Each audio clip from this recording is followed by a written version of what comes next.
Hi everybody, I hope all is well.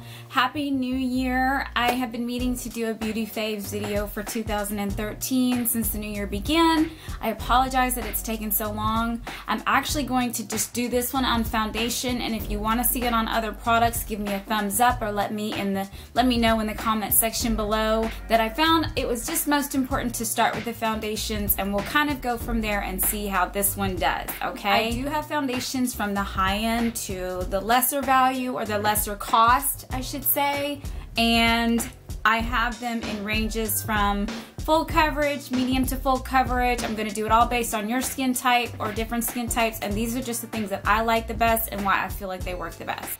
The first that I have for beauty favorites of lightest coverage, as far as the texture being more water-based and lighter on the skin, are going to be Max Face and Body, and then Benefit's Oxygen, what is it called? Oxygen Wow Hello Flawless. I love both of these very much. They are light coverage to me. They do require a lot of layering, but they're very good on drier skin or somebody that absolutely just has flawless skin. I do feel it necessary to cover them or finish them off with some type of finishing powder, whether it be a lighter powder, a sheer pressed powder, or a heavier powder. It's totally up to you. The next going up from coverage is going to be a more medium to full coverage. It's Makeup Forever's HD foundation. I love this foundation because it is a medium to full coverage, and it's also great for HD. So when it says HD, it means that. That means that when I take pictures with this or use this on myself or a client, I don't get that very white flashback with this product, which is really great. I do like this a lot. However, I find that I cannot put this on an oily skinned client at all. There is some separation. It does require a lot of setting. Beautiful finish, but just not what I would recommend for an oily skin client. The next one, and you guys saw me rave about this, I have worn this a lot since I got it, is Smashbox Liquid Halo Foundation. This one is an absolute winner, and I think for the entire year, next to maybe one other foundation, this was my absolute favorite. The finish is wonderful on this. It works well on normal to combination skin, also drier skin, because it's a bit more hydrating, and it gives a nice finish with one layer. To me, I don't find it necessary to build this up to get a lot of full coverage. It's not very thick. If you're somebody who wants a thicker coverage or that texture, this probably isn't going to be the best thing for you, but I don't struggle with separation. I do like to finish it off with a powder just for the sake of having a nice clean balanced look, but this has a wonderful finish. It doesn't take a lot of product. It has a pump on it, and it really just takes a few pumps, 1, 2, 3, 4, and you're good to go. This has lasted me. I haven't repurchased this bottle since I got it, and I believe I bought this in the summertime. This is great stuff right here, my friends. Great stuff. The next, moving up in texture wise, are going to be, and I have a variation here price wise. So I will start from the highest price to the lowest price, if you will, is my Chanel Perfection Lumiere. I have been using this for so many years. I have kept this in my pocket for so many years. I don't like to wear it all the time because it is very pricey. Nonetheless, this is a higher end product. A lot of people don't want to spend $55 on a foundation, but I tell you what, this is worth every penny. It lasts such a long time. It takes very little. It has a full coverage finish without using a lot of product. I love this one out of the entire line. This is probably my favorite from Chanel. This is probably my favorite next to the Smashbox, to be honest. The next one is Match Master Foundation. I hate saying that.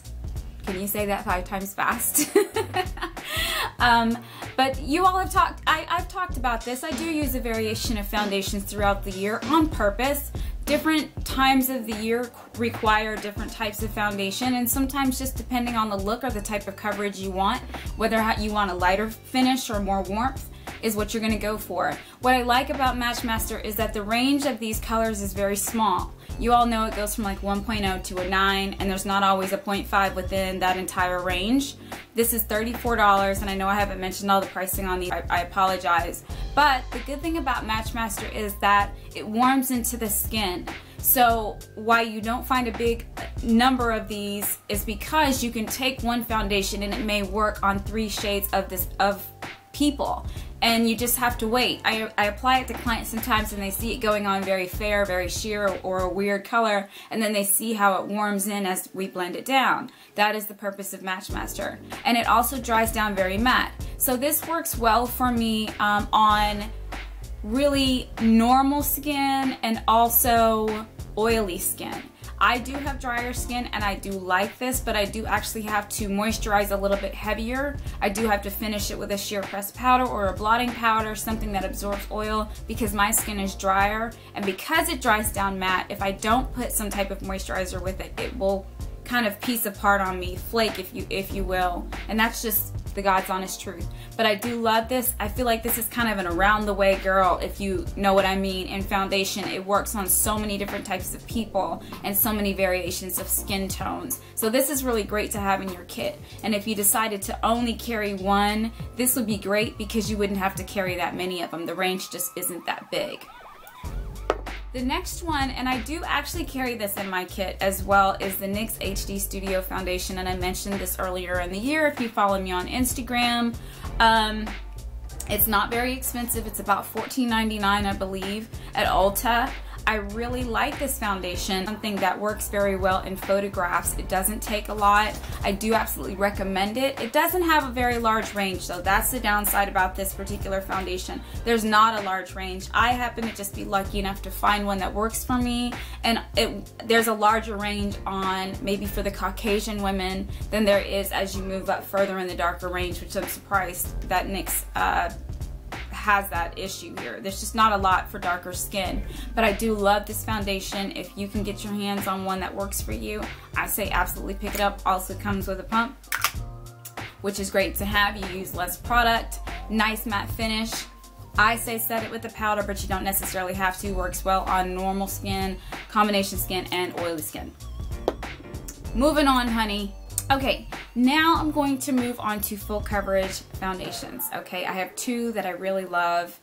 One that I have just found as a standout a little bit closer towards the end of the year. I do actually need to read it. It is by Tarte. It is the Amazonian Clay 12-Hour Full Coverage Foundation. It comes in a bottle like this. It is 1.7 ounces, and I say that because even though it looks very small, it actually has more product in it than a lot of the ones that I have shown you. Just because the bottles are bigger doesn't necessarily mean that there's more product in it. So this is a cream foundation. Not your typical cream foundation. You do have to squeeze it out, of course, but it does not take a lot to give a very full matte finish. It does dry matte very well. I was quite surprised by this because I don't always like a heavy finish on mine, on my face, but I do like the way that this finishes.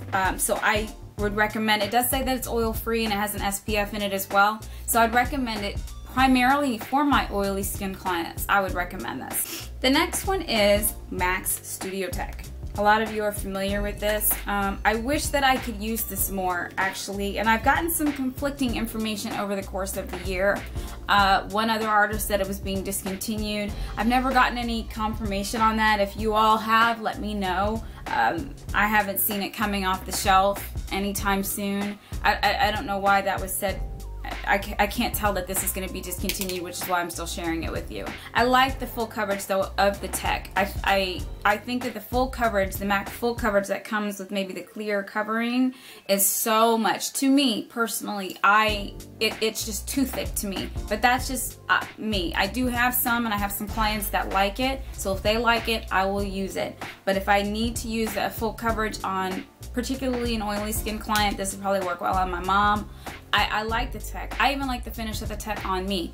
I just don't particularly like the feeling, the heaviness of the texture after 3 or 4 hours of wear. I'm kind of ready for it to come off my skin. Yeah. I do like it though. I think that's one of the best full coverages that I can recommend to anybody. And the range, of course, with MAC is very, very wide on that. Moving on to powders. These are not all foundation powders, but they are powders because they complement the foundation. So, and you all know that this is probably one of my all-time favorite sheer press powders. This is the Studio Care Blend Press. I have used this to death. I have hit pan on this one 2 or 3 times this year. Because I like to set my foundation, especially my liquid. I cannot wear this by itself, it is too sheer. I do like the fact that it comes in a range of like light, medium, light plus, light, medium, dark, you know, that type of thing. So that there's not such a large choice for a client. The one color is going to have to go a long way, and it does finish well on maybe 3 shades. So if I'm an NC42, this is a medium dark. I could probably still put that on a 40, a 35, you know, and be okay with it. Maybe even a 43 in certain formulas, if it exists in certain formulas. My next favorite is Max Mineralized Skin Finish. I wear a medium dark. I don't struggle with oxidation with this. What I like about this is that it looks gorgeous on everybody. Now, everybody doesn't love it, but it looks gorgeous on everybody. And this is one that during the summertime, I actually can just wear it by itself. And that's not typically how I apply it to clients. I always use this as a finishing powder, but on my own, just kind of on a Sunday, when I just want to put something on, a little highlight, a little bronzer, I can finish this off and it gives a nice balanced, gorgeous finish. If you followed me on Instagram for a while, and you absolutely do not have to, but I don't upload every look that I put on my face like today. I don't put a tutorial for every look. So you'll see me identify things like this just kind of over the course of time, letting you know, this is the product that's in here, whether or not I put a foundation under it. If I don't say I did, then I didn't, and this is all I have on. So that gives you an idea that the finish on these is really nice. It's a little bit, it gives more of a glow, and it's a dewy finish. So if you're somebody who likes something super matte, you're probably not going to be in love with it. But I haven't run into many clients that don't love this one.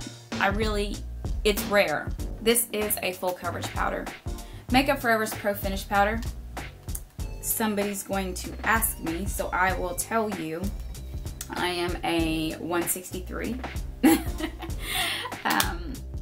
I love this powder. It's a great full coverage powder. It's a standalone powder. You can put it on top of a fluid if you want to. I wouldn't put this on top of a heavy fluid if you absolutely had to. I would put it over the HD or the face and body, something that was light, but it absolutely can stand alone if you moisturize your skin very well. This is also great for an oily skin client who just wants to balance out their skin and doesn't want to have a lot of product on it. I have drier skin. With just some moisturizer in this, it's a great finish. Product by Makeup Forever that does not have an overwhelming amount of talc in it, which some powders do. That give that white reflection back in pictures. This you will not have that problem with. So if you just wanted to have something that was a nice standalone, Makeup Forever's Pro Finish Powder is great. The range is huge. So let's go from here. I'm a 163 in this powder. I'm a 153 in Makeup Forever's HD Fluid Foundation. I'm an NC42 in Max Studio Fix Fluid and Powder, sometimes an NC43 in the summertime. I am a 5.0 in the Matchmaster. I am a 60 beige in Chanel.